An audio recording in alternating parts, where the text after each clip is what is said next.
شكلي كده، هو من شكلي يعني. ساعات قبل ما افتح بقي بكلمه I intimidate بجد. انا شكلي كده، ده شكلي، خلقتي. I don't care to be nice. I don't wanna be nice. على فكره ما بحبش nice people. ممكن اطلب منكم طلب بليز؟ ممكن تعملوا سبسكرايب هنا على يوتيوب قبل ما الحلقه تبتدي، لان دي الطريقه الوحيده ان البودكاست يكبر بيها ويوصل لناس بتحب المواضيع دي.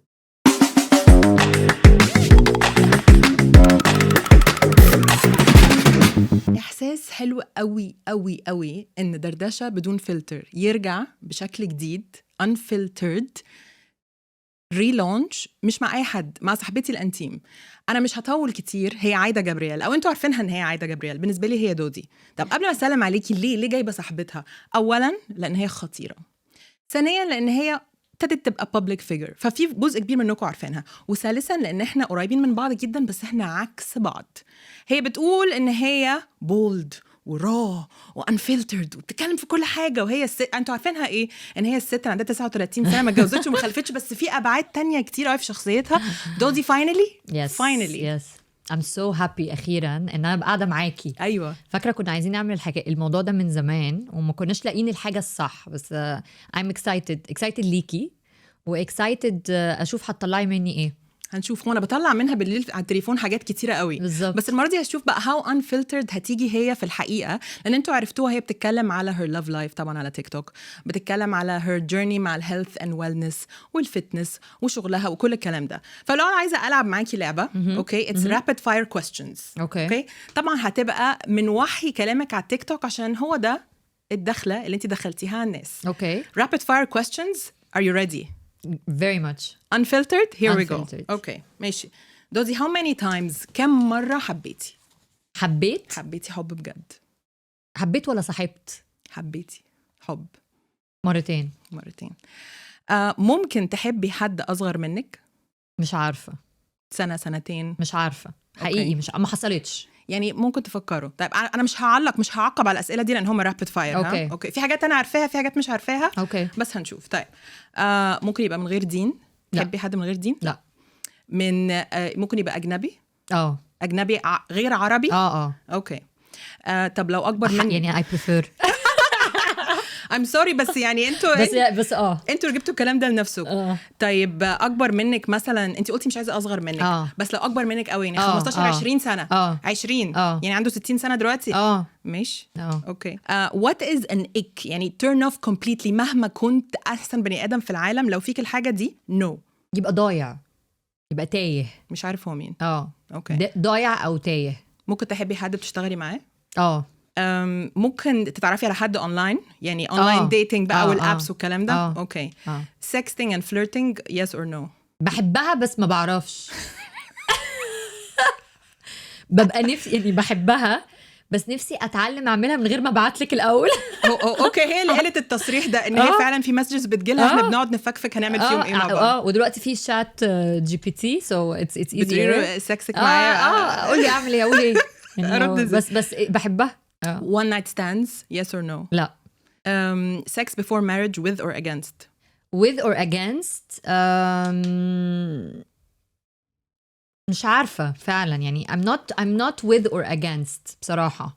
اوكي. I don't have a clear يعني ما عنديش رأي معين. دينيا مش هتكلم في الموضوع لا.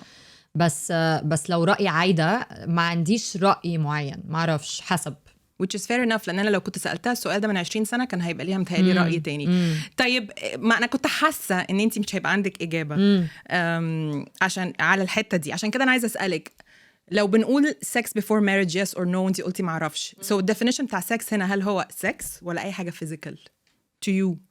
for me it's physical so anything physical ومش شرط بقى قبل الجواز بعد الجواز حسب الحالة يعني. أوكي. عمليات تجميل with or against؟ with. ولو حاجة انتي عاملاها او هتعمليها هتطلعي تيك توك تقولي انا عملت كذا كذا؟ مش مشكلة خالص. طب عايزة تقولي عملتي ايه؟ عملية عملت عمليتين غير مش بس اصلا البوتوكس والفيلر مش عمليات بصراحة لا، والليب فيلر في شفايفي مثلا ده مش عمليات، لكن عملت عمليتين. عملت اللي هي جفون عيني دي عملية، وعملت صدري عملية تانية. طيب بما انها كلمت في صدرها وانا كنت I was hoping ان هي تتكلم احلى حاجة ان هي كبرت وانا صغرت.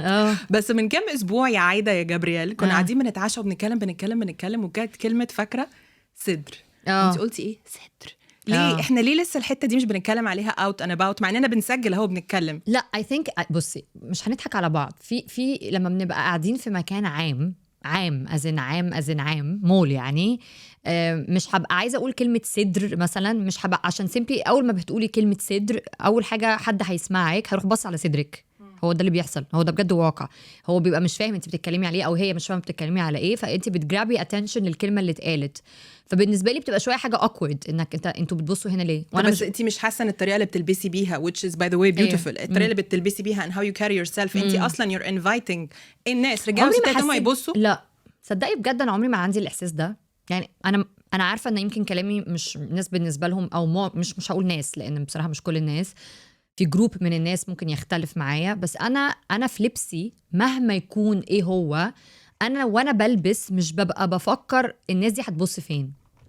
انا ببقى اكتر انا طالعه ازاي، انا I'm carrying myself النهارده كده ليه، بس مش ببقى عندي الاحساس بتاع انت بتبص فين وهي بتبص هنا وليه بتبصوا هنا. لا دي اجابه true to yourself لان انت دايما بتقولي انا بلبس لنفسي ولا عايز يبص بجد يعني ما عنديش مشكله يعني معلش ممكن اقول حاجه على الموضوع ده لان ليه علاقه بده.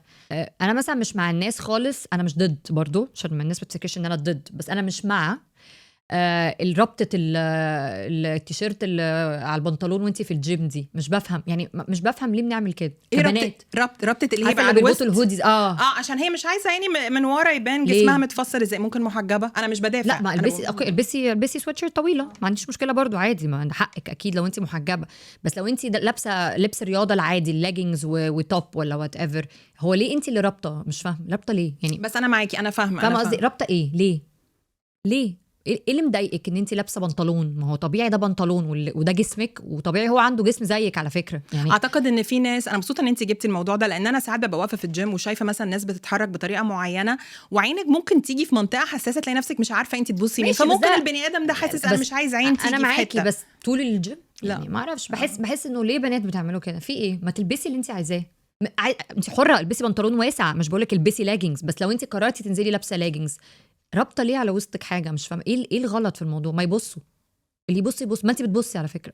كلنا بنبص سبيشالي احنا العرب على فكره بنحب نبص قوي يعني ما اعرفش بحس فما لا ما عنديش فكره البصه دي. بس يعني لو قلت كلمه صدر وانا ماشيه في المول ايه هيبصوا يعني فليه برضو فاهمه؟ ماشي. طب المره الجايه هشوف هتتكلم ازاي لما نتكلم على الحاجات دي في المول. هرجع اللي انت قلتي حبيت 2 اوكي طبعا انا مخي شغال يا ترى انهي 2 فيهم.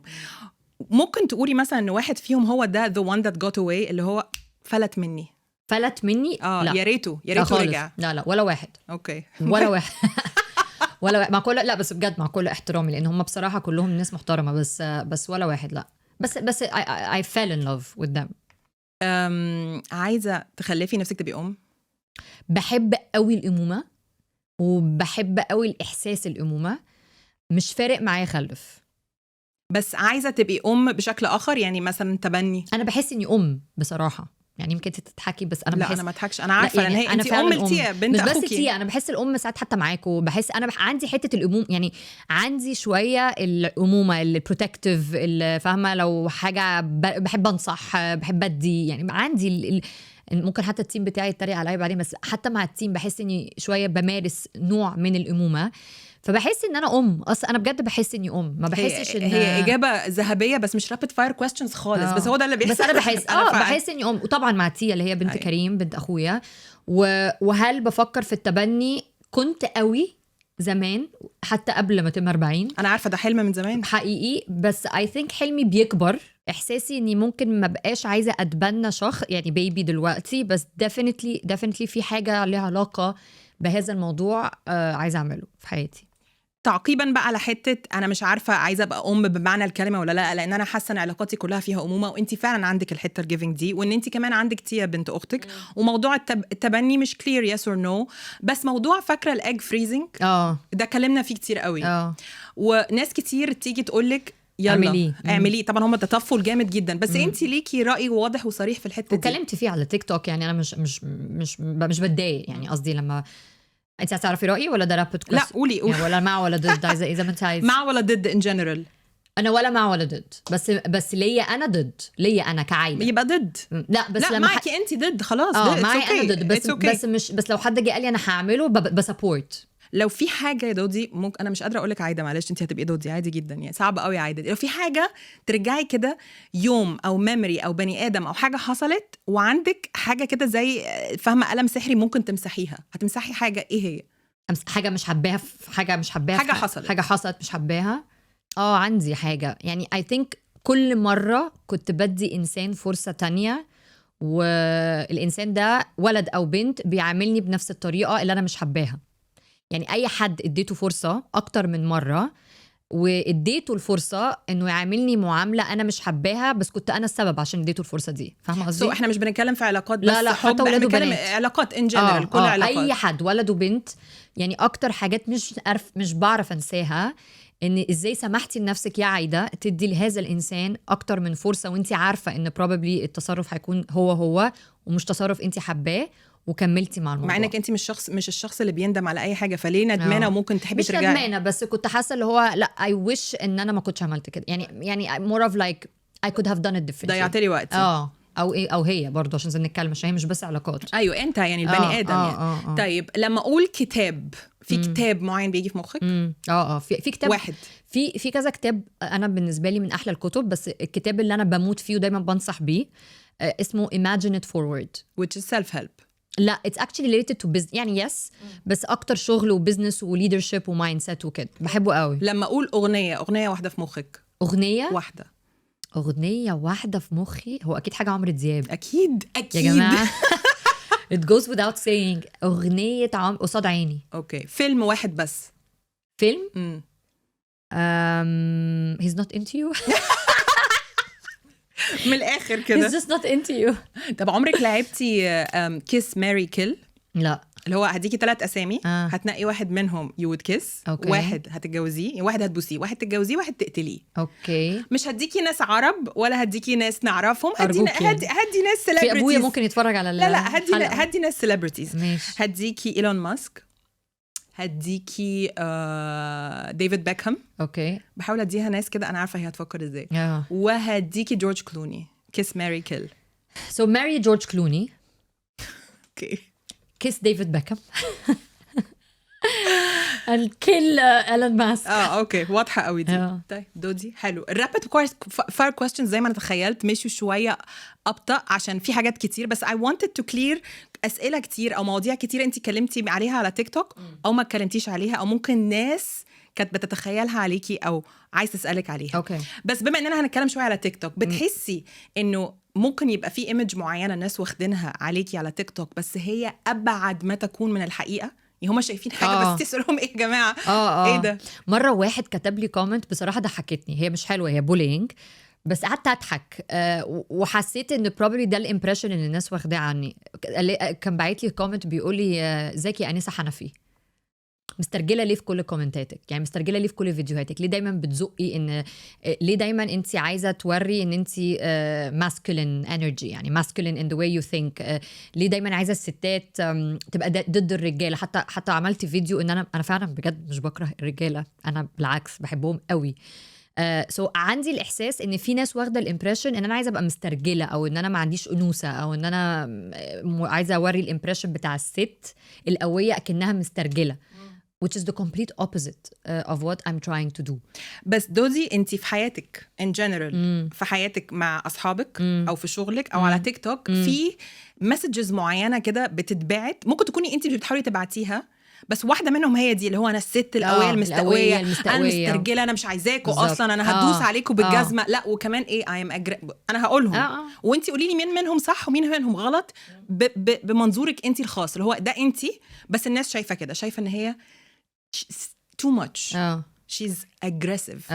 She's my favorite. Not nice. She's not nice. She's يعني أكيد ما فيش واحدة يعني في حياتها سعيدة قوي كده.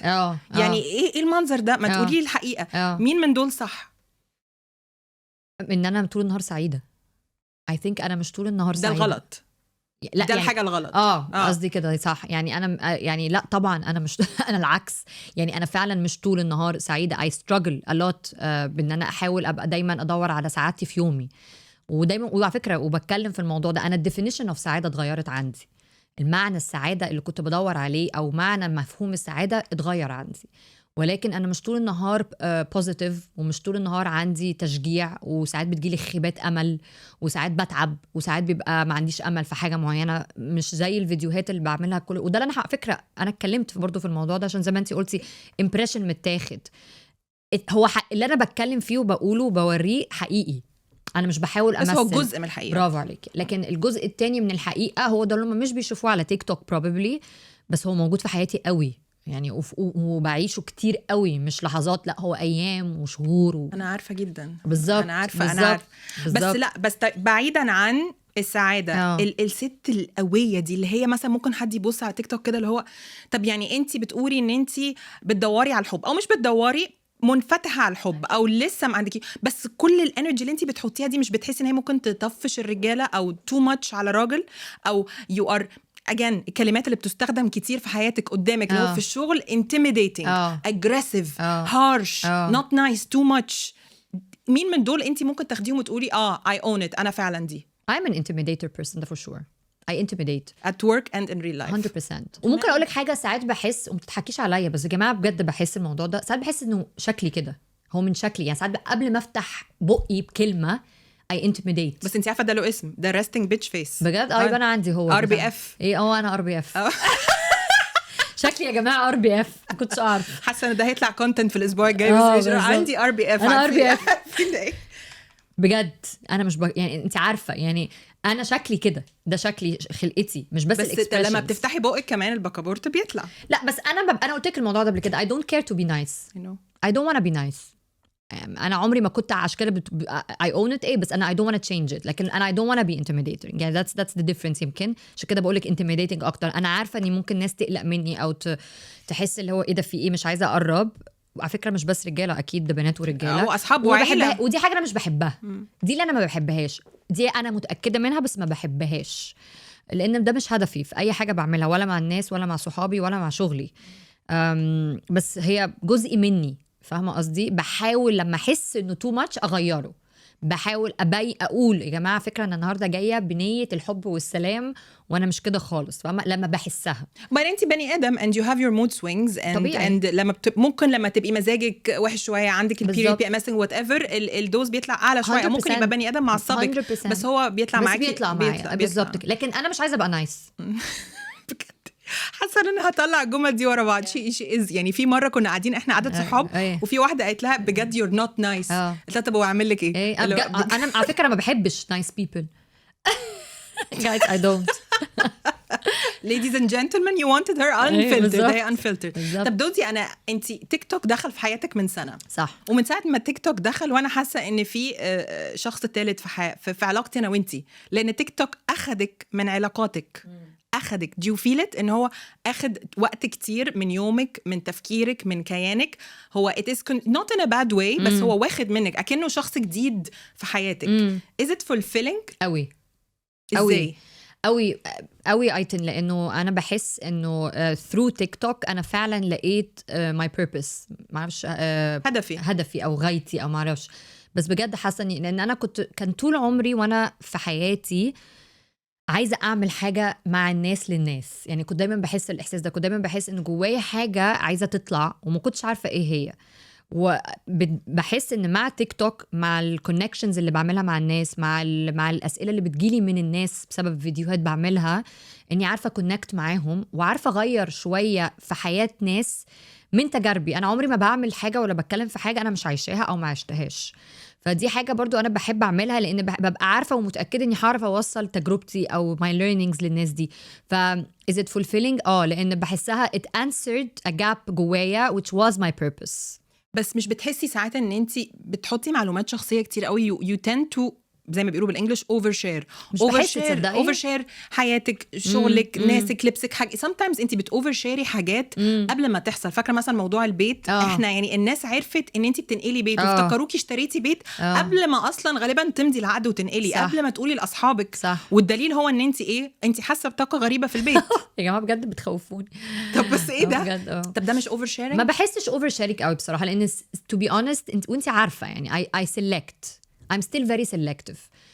في حاجات كتير قوي في حياتي بتحصل فعلا I don't talk about it ومش بتكلم عنها و I prefer to keep it private. بس لا بحس الحاجات اللي بشارت ليها قيمة، بحس ليها هدف. يعني فاهمه دايما بفكر في قبل ما اعمل اي فيديو هو انا عايزه اقول لهم ايه. انا مش مجرد هعمل يوم في حياتي، يعني حتى اليوم في حياتي 39 سنه مش متجوزه وما عندهاش عيال، هو مش عشان اوريهم ان انا النهارده رحت المول. دايما بحاول على قد ما اقدر اطلع مسج منها، فما بحسش اني I'm over sharing على قد ما بحس اني بحاول اقول لكم حاجه فهمتوها. فاهمه قصدي؟ هل هي بتيجي على حساب ان انا بشير حاجات ساعات بيرسونال او برايفت؟ اكيد، بس ما هو يعني انا بحس دلوقتي ان الناس اللي عايشه حواليكي انا ما بفرقش معايا شخصيا، بس مثلا متاكده انه في ممكن يبقى بعض الصحاب او العيله او الناس بتشتغلي معاهم اللي هو عايده جت بالتليفون يعني هنطلع في تيك توك النهارده. في ناس ما بتقبلش، صح؟ طبعا انا معاكي، لا وما بيحبوش، وفي ناس بجد وبالذات معايا في الشغل وفي ناس في الشغل قعدوا بيتريقوا عليا، يعني انتي جت بالتليفون لازم نجهز، يعني عارفين. اكيد، بس دي حته الكونفيدنس اي ثينك، لان هو عايزين تتريقوا مش عاجبكم عايزين تطلعوا ما تطلعوش، هعمل رقصه مش عاجبك اهلا مش عاجبك هو ده انا. التيم بتاعي ما عندوش اوبشن سلام بس بحبهم قوي وهم عارفين. هي المديره لا هم very supportive وطبعا صحابي، بس لا اكيد لا، ولما حد فعلا بيقول لي لا مش حابب او مش مرتاحه، لا طبعا بحترم الخصوصيه. طب ايه الهدف؟ هل الهدف ان انت تبقي عايده جبريال انفلونسر مونيتايزنج بتعمل فلوس وتسيب شغلها؟ انفلونسر مونيتايزنج لا مش هدفي. جت ما جاتش بصراحه مش فارق لي خالص.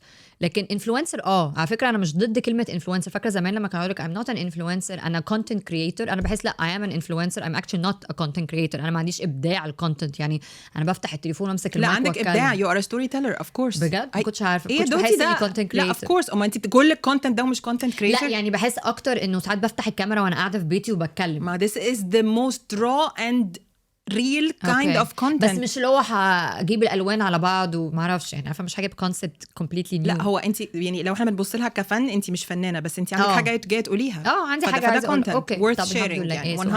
entrepreneurs مش عارفه ايه كانت بتقول influencer.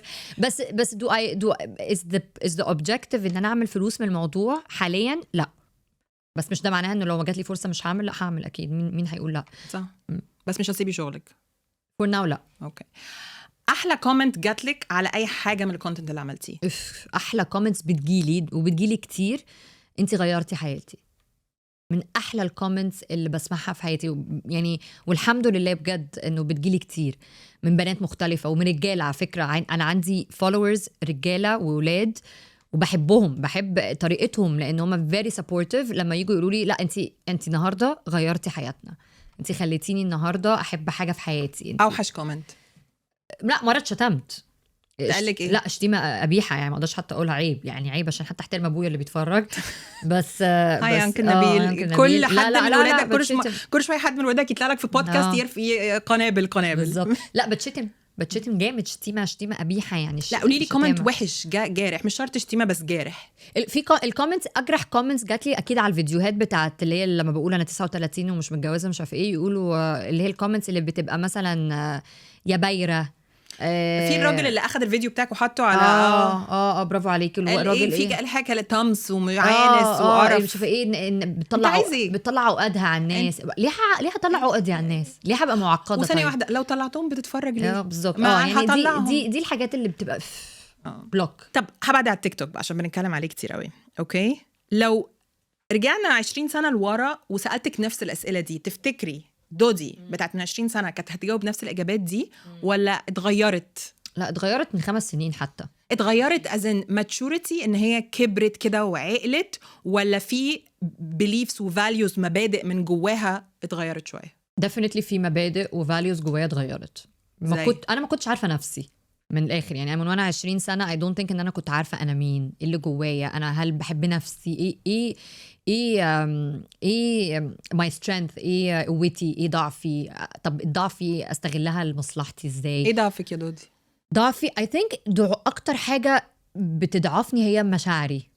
I think انا واحدة على قد ما الناس، ده برضو الحاجة اللي تضحك يعني في الموضوع، بس هم لما بيفهموني حقيقي هو بيعرفوا ان كل ده بسبب مشاعري اني منفعلة عشان واحدة عندها مشاعر وبتفكر بمشاعرها كمان كتير.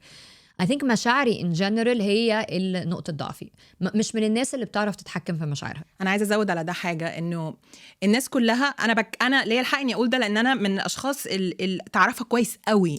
فهي تبان من بره فالمرأة الحديديه الجامده الفظيعه اللي هتقش في الرجاله، بس هي من جوه بجد ولا حاجه. مين اللي كان مره قال لي كريم بروليه، مش فاكره، قال لي حد مره انت شبه الكريم بروليه اللي هو من بره شويه ناشفه يعني ومن جوه لهلطه بالظبط كده. مفيش بجد مين مش فاكره حد قال لي. لا كان حد من البنات قال لي شبه الكريم بروليه. والله بس يس 100%. طب لو ده ضعفك شخصيتك مش شخصيتك، مشاعرك والعواطف دي، ايه قوتك انتي؟ انا ممكن اقول كتير بس انتي شايفه ايه قوتك؟ حاجتين. ايماني، بحسها قوة عندي بصراحة وبحبها و I want to continue to strengthen it. إن عندي دايما إيمان إن في حاجة أقوى معايا.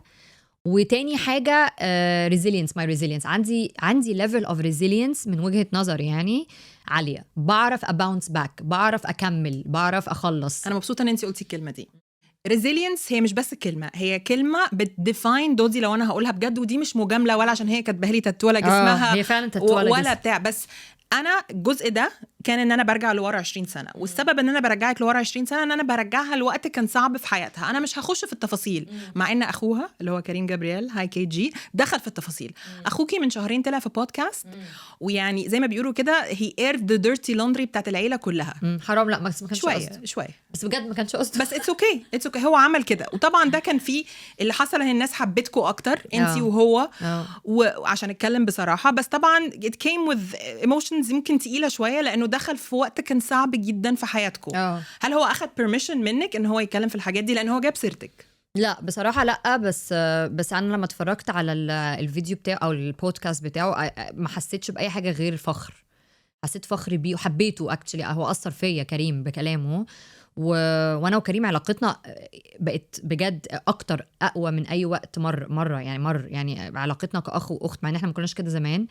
بس لا ما حسيتش باي حاجه، ما اتضايقتش، ما خدش بيرميشن، لان وما تهيأليش ان هو كان في المايند سيت بتاع انا طالعه اقول اي حاجه برايفت. هو فعلا كريم، ده كريم، دي قصته، ودي كريم، ده كريم كمان. كريم از فيري رو، وبصراحه يعني وده نجاحه. للي مش عارف واللي مش فاهم ومش هنخش في تفاصيل، هو كريم اخو دودي كان بيتكلم، هم اصلا من اسكندريه، كلنا من اسكندريه، وكان في فتره كانت صعبه نفسيا وماديا وعائليا وعاطفيا وعلى مستوى تقيل قوي. هم دودي وكريم واجهوها من هم صغيرين. ده اللي خلاكي تطلعي من اسكندريه وهو راح القاهره، وبعدين انتي رحتي بلجيكا وجت دبي.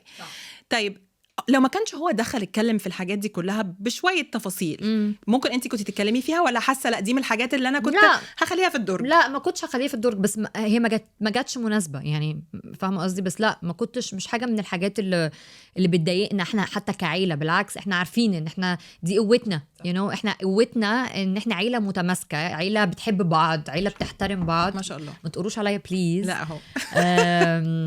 فبالظبط، وده اللي عملنا كعيلة. تفتكري انه الحاجات، الموقف او المواقف، هم اكشلي مواقف مش موقف واحد، هم مواقف وسنين الصعبه اللي انتم مريتوا بيها كعيله، دي اللي خلتكم 100% تمشوا وتقربوا وتعملوا؟ هي دي اللي حطت الشال بتاع كريم بروليه من بره؟ هي دي اللي عملت دودي because you had no choice. because I really had no choice. دودي هي الكبيره في اخواتها، هم انتوا 3 صح. في دودي، عايده، وبعدين كريم، وبعدين كارن. صح. كريم متجوز ومخلف. صح. عنده عيلة وعنده بزنس وعنده شغل وعنده كيانه. كارن قربت تتجوز. صح. ودودي ما اتجوزتش. والمجتمع ايه ده؟ ايه ده؟ ايه سلوى ونبيل ده؟ صح؟ ازاي ده حصل؟ ايه بقى؟ انا هسألك ايه عشان مش ايه بقى؟ فاكره ايه يا جماعه؟ لان الحته دي تقيله، وانتي يعني على قد ما انتي بتطلعي بتردي على الناس، فالناس لسه بتحب برضو تيجي تسألك انه يلا بقى مش اخواتك الصغيرين اتجوزوا وانتي لسه. ايه الرد اللي هنقوله لهم السنه دي وكارن بتتجوز؟ مش عارفه لو هم هيقولوا لي. اولا بقوا بيخافوا يا جماعه، دي مبدئيا. بس funny enough كانت حاجه ناعيه همها في وقت خطوبه كارن، ان انا يتقال لي كلام التقيل ده اللي هو بالك بقى. طب ايه كان يعني دي صغيره اتجوزت، بس حقيقي ما تقاليش برضو، عشان كده يمكن حاسه يمكن دلوقتي خلاص الموضوع اتس اوفر. وما اعرفش فعلا يعني، سيبك من ان احنا بنهزر نقول ان هم بيخافوا، بس ما اعرفش هل هم فعلا الموضوع بقى اتس ا بيت اوكي انه خلاص فاين، ده نصيب كارن، نصيب عايده هيجي بعدين او ما يجيش، عنه ما جه. بس مش حاسه اني دلوقتي بفكر في الموضوع ات اول زي ما كنت بفكر فيه قبل خطوبتها. فاكره كنت بقول لك حتى انت كصاحبتي يعني. كانت بتقولي اقفي جنبي وردي عليهم. لاني ما كنتش قادره اخد الرد ده قبل كده. بس يمكن كمان دلوقتي حتى لو اتقال ما تهيليش انه هيفرق معايا، لانه ده برضو الكلام اللي دايما بقوله. I think انا وصلت to a level جوايا انه ما بقتش بتهز من الصوره دي. فاهمه قصدي؟ انا بتهيألي من قبل كده انا كنت مقتنعه ان دي خيبه. فاهمه قصدي ايه؟ انا كنت فعلا مصدقه على نفسي ان دي حاجه خيبه فيا. فكانت اي حد يجي يديكي شويه كده انه ايه الاخبار كنت بتهز. لكن النهارده يا ايتن ان الموضوع بالنسبه لي لا يعني لي شيء. انا عارفه ان هم بيعنيلكيش شيء، بس ساعات لما تيجي كده جمله من حد، احنا مش مهم الناس، مش مهم الناس على تيك توك، بس مثلا، وده سؤال عايزه اسالك، بتحسي انه اهلك سبورتيف لقراراتك قوي ولا أوي. خلاص we have no choice خالص؟ مامي وبابي الاثنين بصراحه extremely supportive حاليا في القرارات، والموضوع اصلا ما بيتفتحش يعني. حتى موضوع جوازي او لا، او مثلا سافري اعملي عشان لا اصبري عشان تشوفي احنا كلامنا ده في كتير واهلك واعيين ومتعلمين كفايه ان هم يشوفوا ان سعادتها مش بالراجل. طيب كلمه غيره is an emotion موجودة عند الناس. أنا هبتدي بنفسي هقول أنا كأيتن بحس بالغيرة لما ألاقي مثلا ممكن حد عرفت إن هي تعمل transformation في جسمها وتخس وترجع بعد ما خلفت ورجعت زي ما هي. أنا هغير منها. دودي بتغير من مين؟ مش بغير اسم، من مين؟ مش اسم، حالة. بغير من أي حد عنده سلام داخلي. تحسي ما عندكيش؟ بحس بخاف يتهز جوايا يعني. ممكن يعني بحس is not solid enough انه خلاص بقى given يعني. بحس دايما بحارب او بشتغل على نفسي كتير انه يبقى حاجه solid، لان انا مقتنعه ان اي حد عنده سلام داخلي اي حاجه هتحصل له في حياته من بره، مش اي حاجه يعني، بس معظم الحاجات اللي هتحصل في حياته من بره مش هيتاثر. تفتكري السلام الداخلي فيكي؟ انا على فكره انا ممكن اجري شويه ان هو مهزوز حاليا، مش ان انتي مش سعيده، بس ان انتي في حاجه ساعات كده دودي، وانا عارفه ده بقى اوكي، بتحط راسها على المخده ما بتعرفش تنام في حاجات، والحاجات دي جت بعد خبطات كتيره. سيبك من العيله، ممكن افتح هنا الاومي ان انا افتح مثلا شابتر نادين صاحبتنا الانتيم الله يرحمها، واحنا كان عندنا كام سنة لما تعبت، 35 سنة تقريبا، تعبت كانسر. كانت جيرني صعبة جدا لأن احنا عشنا معاها أنا ودودي pain وكنا عارفين أن النهاية جاية، وده أثر على دودي بشكل وأثر عليا أنا بشكل مختلف. عشان كده بقول لكم احنا شخصيات مختلفة. هي مثلا كانت ابتدت تحس بأوجاع في جسمها مع نادين، صح؟ فاكرة؟ بعد ما راحت. لا أيوة. بعد بس نفس الأوجاع كنت بتهلك تهيؤات. قبل ما اخش في الاوجاع والمنتل هيلث، انا عايزه اروح لحته بعد ما نادين توفت الله يرحمها، واحنا قعدنا نقول، كل الناس قعدت تقول لنا لازم تعملوا ثيرابي وبتاع، واحنا اللي هو ثيرابي ما احنا بنعمل لحاجات معينه. لا طب ما هو في اوحش من كده. وبعدين جت كلمه جريف، فاكره جريف؟ وقعدنا نتكلم انا وانتي في كونسبت جريفنج، يعني ايه جريفنج. ولما دورنا على فكره جريفنج لقينا ان هي بالعربي هي حزن. طب ما هو حزن يعني انا حزينه، يعني مثلا انا زعلانه ان كوبايه اتكسرت، حزينه ان فاهمه فاتتني الطياره. هو ما فيش كلمه بتقل جريف وما عرفناش نتصرف ازاي. بتحسي انه الجريف اللي انت شلتيه من بعد نادين، لان انت تعبتي نفسيا قوي وده اثر عليكي انت طبعا، are you still carrying this grief and you couldn't let it go؟ لا انا كانت مشكلتي مع جريف مش الجريف، انا كانت مشكلتي مشاعري. طول عمري بخاف احس باي حاجه، مش عارفه اديل with it. يعني هفهمك قصدي انا، وده اللي اتعلمته بعد يعني ما رحت ثيرابي، ما كنتش اعرف، بس دلوقتي لا. عشان ردد على سؤالك، مشكلتي ما كانتش الجريف، انا ما كنتش عارفه اعمل ايه، ما كنتش عارفه الجريف ازاي لما توفت. يعني ايه يا زي ما انت بتقولي جريف، وات از جريف يو نو. لانه الناس كانت بتيجي تقول لنا allow yourself كده، ادوا نفسكم وقت للجريفنج. نعمل ايه بالظبط؟ اعمل ايه؟ برافو عليك، هي دي اعمل ايه. طب let go يعني ايه؟ كراي. طب إيه اصلا كلمه let go دي ما كنتش بفهمها، يعني ايه let go؟ انساها يعني يعني اعمل ايه؟ ودي كانت كل حاجه بقى في حياتي على فكره، ده مش بس بقى نادين يعني، ده كان بقى كل حاجه وحشه، فاهمه اللي هو ايه؟ انا مش عايزه احسها. كنت دايما اقول لهم انا ما عنديش مشكله. كنت فاكره ان دايما الايمان ان انا مثلا ايه، انه ربي بص انا ما عنديش مشكله اوافق على اللي انت هتكتبه لي that is not nice او I don't want، بس انا مش عايزه احس. ما كنتش بعرف اتعامل مع مشاعري، ما كنتش بعرف اجريف، ما كنتش بعرف احس بسعاده او بتعاسه، ما كنتش بحب اقعد بيني وبين مشاعري. بس الموقف ده جبرك ان انت تحسي احاسيس كانت يعني her departure لما توفت الله يرحمها من حوالي 5 سنين انتي ابتدى يظهر عوارض. وفاكره وقتها انتي لما انا كنت بقول مثلا انا عندي anxiety انا باخد ادويه، انتي كنتي مش عايزه اقول بتتريقي بس ما كنتيش فاهمه ما كنتي اللي هو ايه ايتن انتي كويسه ايه ده. فجاه بين يوم وليله انا في اعتقادي الشخصي اللي حصل لدودي ان هي في جريف وفي مشاعر وفي حزن وفي حد مهم جدا كان في حياتها اختفى. هي مش عارفه تكلمه، كان بقالها مده، والحد ده اختفى بعد سنين اوجاع. فابتدت هي تحس باوجاع في جسمها وابتدت تخش في مخها. وبعدين كان في فتره روك بوتوم.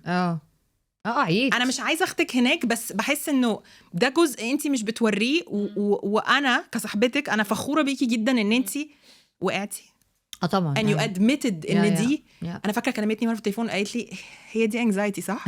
هي دي هو ده؟ قلت لها قالت لي طب هنعمل ايه؟ قلت لها هتقفي. ايه الروك بوتم بالنسبه لك كان عامل ازاي؟ كان ايه اللي بيدور في مخك؟ انا ما كنتش فاهمه، انا بجد ما كنتش فاهمه. انا مش بهزر، بس انا فعلا ما كنتش فاهمه. انا كنت مصدقه اني عيانه بوجع فيزيكال، بوجع جسدي. ولما كانت الدكاتره تبص لي تقولي هو انت في حاجه مضايقاكي، اقول لهم ايه علاقه ده باللي انا بقوله لك؟ يعني انا في حاجه وجعاني في جسمي، انا عايزاك تعمل لي اشعه وعايزه اخش اتعالج منها.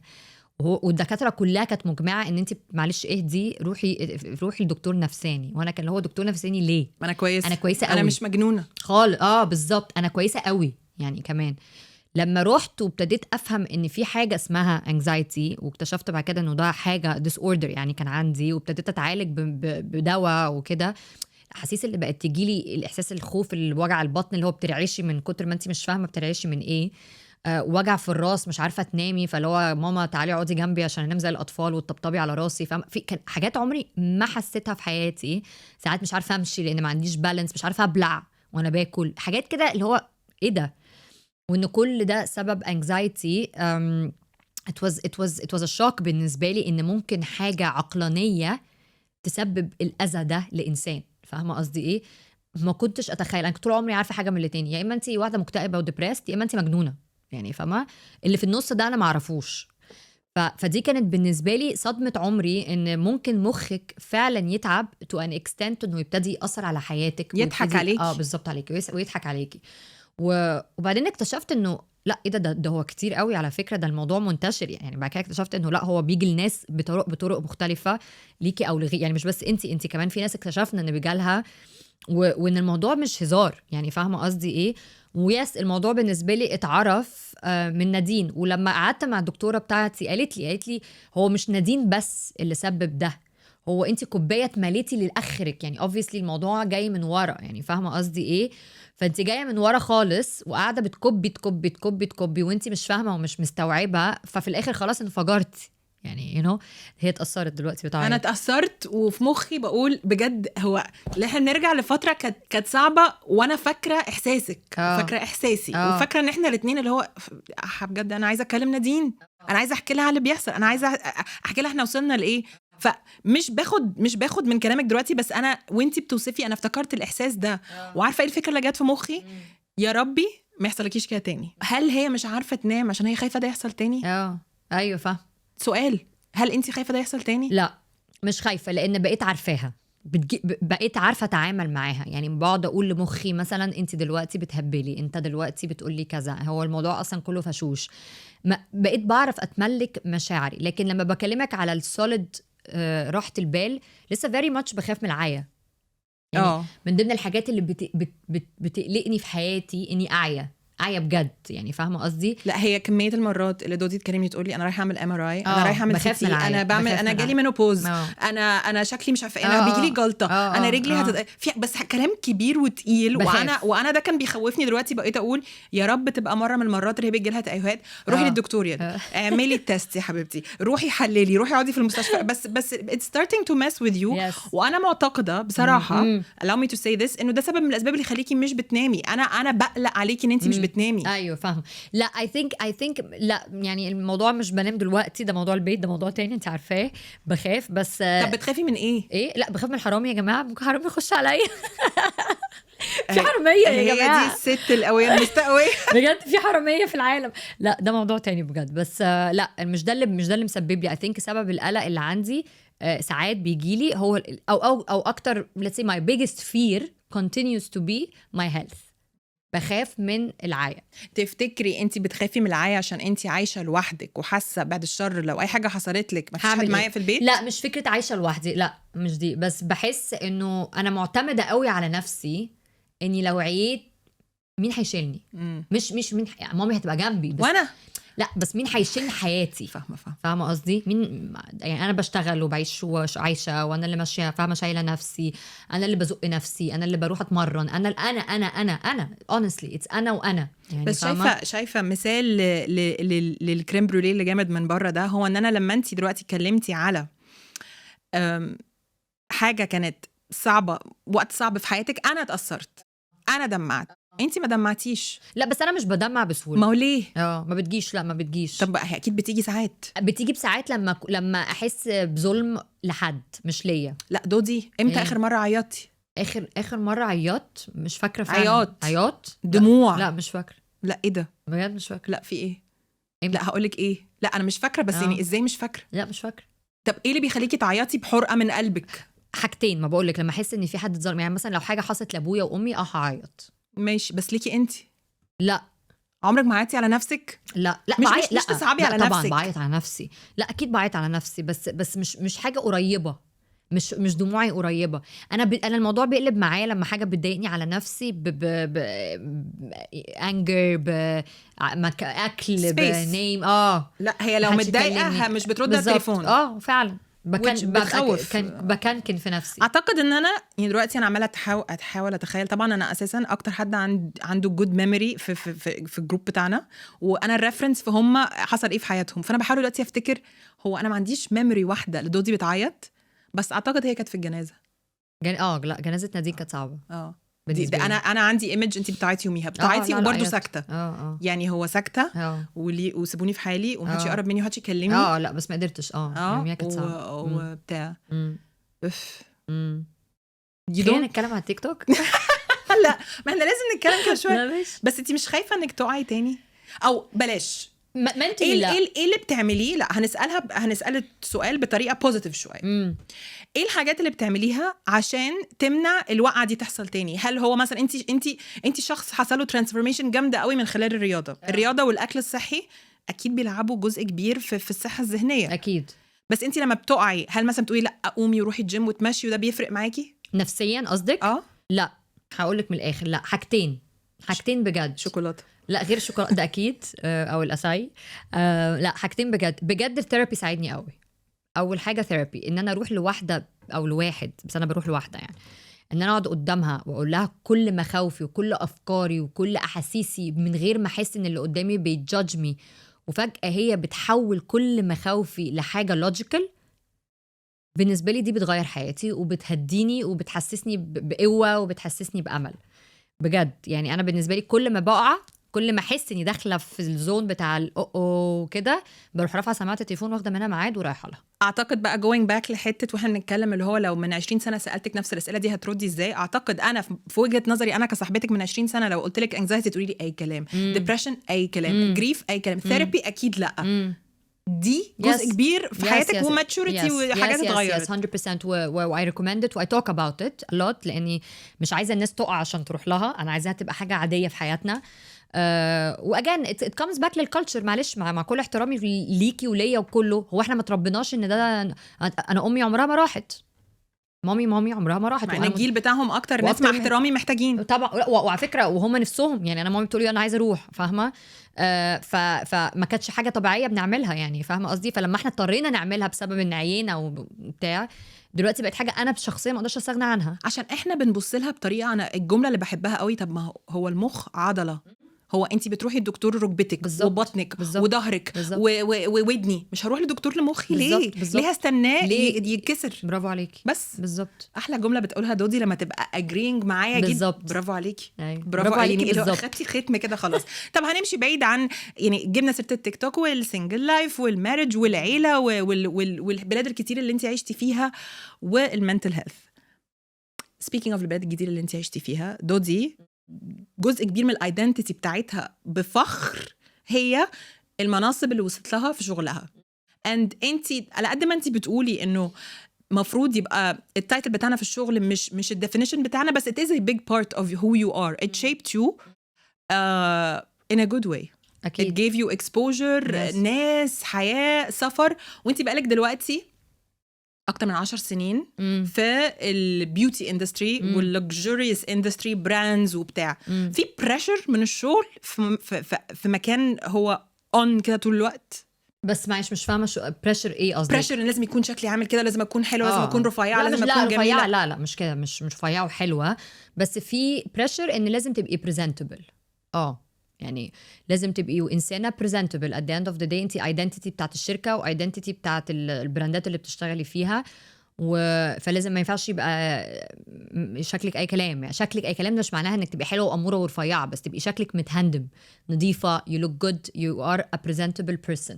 عشان لما حد يشوفك وتتكلمي عن براند او تتكلمي عن شركه، لا لازم تبقي حد presentable, you leave an impression. انا مثلا من وجهه نظري بشوف ان انت الايفولوشن بتاعك، تغيير في شخصيتك وشكلك طبعا اتبرر وتغير مع مرور السنين ومع تغيير في الشغل.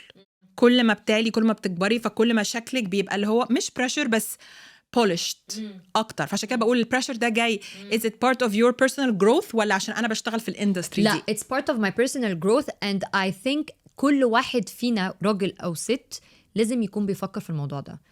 موضوع الكونسبت بتاع الشكل مش مهم ده اي كلام، معلش اي كلام. dress for the job you want not what you have. اي كلام.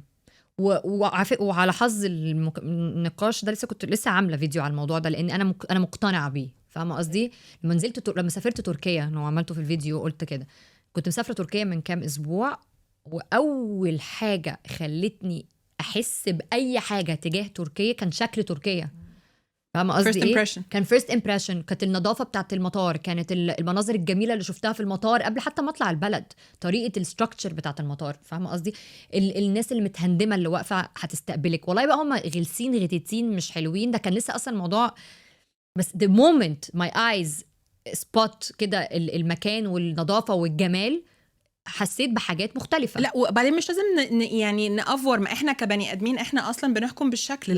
لو الاكل شكله حلو هناكله، لو وحش انسي. حتى قال لك طعمه تحفه، برافو عليكي، مش عايزه بالزبط. شكله. وبعدين لازم افهم حاجه، احنا ما بنتكلم على الشكل، ما بتكلمش عن المناخير الصغيره والعينين الزرقاء، احنا ما بنتكلمش على دي، لان كل واحد حلو بجد. هي انت ازاي انت او انت you carry yourselves، ده الشكل. هي طاقه وتهندمي بالظبط. انا السبب اللي بسألك على شغلك وشكلك وكده هو ان انتي كان عندك حلمين وانتي صغيره كنتي متخيلاهم. ما اعتقدش اي سؤال الكليشيه بتاع اللي هو تخيلتي ان انتي عندك 40 سنه هتبقي عايشه في دبي بتشتغلي كذا، لما حدش فينا تخيل. لا. بس كل واحد فينا كان عنده حلمين. فاكره الحلمين؟ مش فاكره الحلمين، انا اللي هفكرها. حلم افتح ملجأ، صح، وحلم افتح مخبز بيكري، صح. واقول لك حاجه، هم لسه موجودين. ما ده بقى السؤال، هنحقق مين فيهم؟ مش عارف، بس نفسي في الاثنين، ولسه كنت بتكلم عليهم مع واحده صاحبتي. يعني عايزه افتح ملجأ بجد، نفسي افتح ملجأ، لو في حد يقدر يساعدني يا ريت، لاني فعلا عايزه افتح ملجأ، ودي حاجه انا حباها من وانا صغيره. ليه؟ لانهم نقطه ضعفي، بحس ظلم للحياه كلها ان يبقى في اطفال مخلوقه ملهاش اي حد يسندها وملهاش اي حد يقف جنبها، ومتوقعين ان هي to pursue her life. ذنبهم ايه؟ يعني دايما يقولك طب الراجل الست البيبي ولا الراجل العجوز مثلا؟ بحس الراجل العجوز، طب انت عشت، يعني انت عشت، فاهمه قصدي؟ عشت ازاي مش مشكلتي، بس انت عشت، يعني فاهمه قصدي؟ لكن البني ادم اللي اتولد for no reason ومش لاقي حد يقول له تعالى امسك بايدك، ذنبه ايه؟ فبحس I have a duty to play. فنفسي اعمل حاجه مختلفه. وبعدين بلس ان كنت اتعقدت من كل الملاجئ اللي كنا بنروحها بصراحه في بلدنا، كانت بشعه. الريحه والقرف وبيعملوا بهدله. لا يعني they deserve much better و I can give them much better. فده احساسي. ونفسي افتح بيكري، مع اني انت عارفاني انا ما بعرفش اصلا اخش المطبخ. بحب ريحه العيش، بحب العيش. اي كاربز يا جماعه، يعني في احلى من الكاربز. بس بحب العيش، ما بحبش المكرونه. الحلمين دول انا فاكراهم من واحنا صغيرين، وفاكره الباشن وانتي بتتكلمي عليهم. ونفسي تحققي واحد منهم. مش عارفه اني واحد الاول، مش بضحك عليكي، بس لسه جوايا. عشان كده انا دلوقتي ببص لها اللي هو دودي ناجحه جدا في شغلها، growing shining beautifully، تيك توك done، work done، health ما شاء الله done، في حاجات كده تك تك تك تك تك. بس برجع للاحلام القديمه دي مش عارفه اسالها لك ازاي، بس لو هترجعي ريوايند وغير مسار حاجه حصلت اغيرها ممكن هتوديكي للسكه دي، ايه هتغيري ايه؟ ما تهيأليش اني هغير ولا واحده حقيقي، مش كلام كليشيه، بس بتهيألي البوزيشن اللي انا فيه النهارده ان جنرال، مش بوزيشن از منصب في شغلي، بس قصدي سيتويشن بتاع شغلي هو اللي ممكن يسمح لي اني احقق احدى احلامي، ده احساسي. فما تهيأليش اني هغير. means to an end. برافو عليك. طب ايه حاجه انا بحب قوي كلمه unlearn، انه في حاجات كده اتغرزت فينا واحنا صغيرين وبعدين لما كبرنا وسافرنا واتطورنا في حاجات we had to unlearn. صح. ايه حاجه you wish ان انتي you unlearned it او يا ريتني ما اتعلمت الحاجه دي، يا ريتني ما اتعلمتها، او I unlearned it بقى من قبل كده، كان في غشاء كده وعايزه اشيله. ان احنا لازم نبقى شبه بعض. انا هدفي في العالم كله ان احنا كلنا نحب اختلافاتنا. دي اكتر حاجه، ان احنا لازم نبقى زي دي او زي ده، او ان ده سنه الحياه، على الكلمه المشهيره، ان احنا نكبر ونخش الاكاديميه ونذاكر كذا ونشتغل ونتجوز ونخلف ونعمل الفرح الفلاني ويجي لنا السوليتير ده، مش بس كجواز بس كلايف القالب. القالب. برافو عليك. ان كل الحياه لازم تمشي كده عشان دي طبيعه الحياه ودي سنه الحياه، عشان ده الصح، عشان ده عشان this is the norm. بس عشان احنا غلط بالظبط، عشان كده احنا اصحاب. الله. هي دي الحاجه اللي احنا we have in common. صح بجد. دودي لو اديتك get out of jail free card، يعني اعملي اي حاجه، اوكي، سن، مصيبه، جريمه، اي حاجه and you have a get out of jail free card، محدش هيحاكمك، اي حاجه، هتعملي ايه؟ ايه ده؟ اي حاجه اي حاجه. ولو على شخص مش لازم تديني اسمه، بس مثلا انا ممكن اقولك مثلا ممكن اروح اقتل بني ادم معين. لا اذا ليه ايتم؟ عشان انا في حد اتحرش بيا وانا مش طايقاه لحد النهارده. بس مش هتروحي تقتليه. هروح اقتله. لا مش هتقتليه. يعني anyway ده ايتن unfiltered هتيجي بعدين، دي دودي unfiltered. حاجه ممكن اعملها، يا الله، بجد مش عارفه، تصدقي حقيقي ما اعرفش يعني. طب فكري كده. طب هفكر، بس فعلا مش عارفه. طب هسألك سؤال تاني وما نرجع لده. ماشي. لو عندك ماجيك واند وتقدري تمسكيها تعملي و you step into your perfect life meaning بلد بتحبيها، بيت بتحبيه، مش مشكله بقى متجوزه مش فاهم، بس يعني شغل بتحبيه، ايه هي دي الجول اللي هو انا لو غمضت وفتحت لقيت نفسي هناك، بس هحط رجل على رجل بقى وباي باي؟ لا مش جول، بس عندي فانتسي. قوليها لي. نفسي اروح ريد كاربت. دودي انا بقول لها عايشه فين؟ مش هتعيشي على الريد كاربت. لا بس عندي الفانتسي دي بتاعت الريد، بس like هوليوود ريد، يعني like not a red carpet as in like I don't know what red carpet. صحيتي فين الصبح؟ what is this life اللي انت صحيتي من النوم فيها اللي خلتك تلبسي وتروحي الريد كاربت؟ انت فين في اي بلد؟ فين يعني في العالم؟ في كان فرنسا. so the dream life is we flip a one. طبعا معنا باسبور اوروبي. شرط يعني. اي باسبور. معنا فيزا، بس معنا فيزا. طيب خلينا في الفيزا الاول. عايشه في فرنسا. بنتكلم فرنش. كان ساوث اوف فرانس. بيت حلو. مش مهم مين عايش معانا. لا. المهم الناس بتحبها حوالينا. حلو وستان فظيع ورايحه الريد كاربت. هل هو انت فيلم بتمثلي فيه مثلا؟ لا مش لازم. I'm just famous so much that I had to be in the red carpet. A face of a brand ممكن. طب دي حاجه حلوه. او انا انتجت حاجه مثلا مهمه قوي. انت منتجه، انا مش منتجه، انا براند فيس. حد لبسني وقرر عاجبه شكلي فعايز يحطني على انا بحاول ادي دبث لوجودها في كان، وهي انا مش عايزه دبث. لا مش عايزه دبث فعلا حقيقي، مش عايزه. طب لسه مفيش get out of jail free card؟ I don't know what anything you can get away with. It doesn't have to be حاجة وحشة. No I get it، بس انه حاجة يعني حاجة لو حاجة مسكاني مش مخلياني مش بعملها، فصح يعني حاجة مش عارفة. ممكن تبقى موقف حصل زمان، ممكن بني آدم ترجعي عايزة تلطشيه بالقلم، حاجة اللي هو نفسي أسرق كذا مثلا، أي حاجة. لا بجد ما عنديش. طب أنا هكلمها لغتها her love language، حاجة نفسك تشتريها قوي but you can't afford it yet، فهسرقها and I will get away with it. إيه اللي هتسرقيها الأيتم دي؟ أسرقها؟ you will get out of jail. أصل ليه I feel like I can afford anything. يا ربي بتعبي تعبي is there. جماعة مكالماتي مع دودي أوكي، هي طبعا عمرها ما بتبقى 5 دقايق، بتبقى ساعتين، 3/4 فيها حتة انا نفسي اشتري حاجه او انا بحاول اشتري حاجات بس انا معيش فلوس، وده بجد. ده بجد. فانتوا بتشوفوها برضو منظر من جوه، هو كريم بروليه من بره يجنن ومن جوه مفلس. بالظبط حقيقي مفلس بجد ما عنديش حاجه اللي هو عايزه اسرقها دلوقتي. دودي اكيد في مصيبه عايز تعمليها، ايه ده؟ طب خليني بجد افكر وهبقول انت مش الشخص الطيب يعني. لا خالص لا، بس خليني افكر فيها، مش ما عنديش حاجه في مخي بجد دلوقتي. طيب دودي هتتم 40 سنه، يعني مش عارفه الحلقه دي هتنزل امتى، اكيد هتنزل في الصيف واحنا قاعدين في الساحل واكيد لوننا احلى من كده. بس هنكون داخلين على عيد ميلادك. اي هوب ان لما الحلقه دي نزلت نكون عندنا بلان لعيد ميلادك. هنعمل ايه؟ لا هنعمل ايه؟ عندي زياره يا جماعه جايه.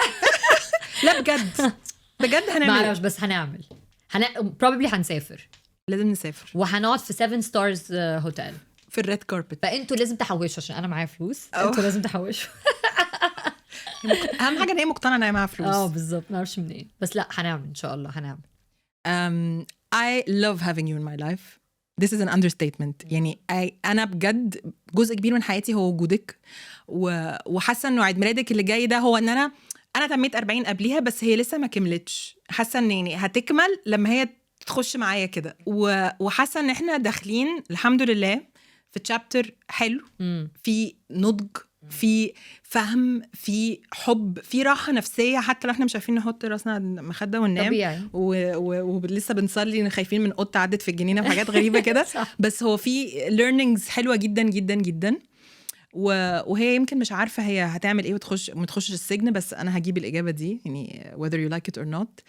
بس احلى حاجة دودي ان احنا قعدنا وكلمنا و you were unfiltered. yes انا مبسوطة بيكي، وانت عارفة ان انت صاحبتي.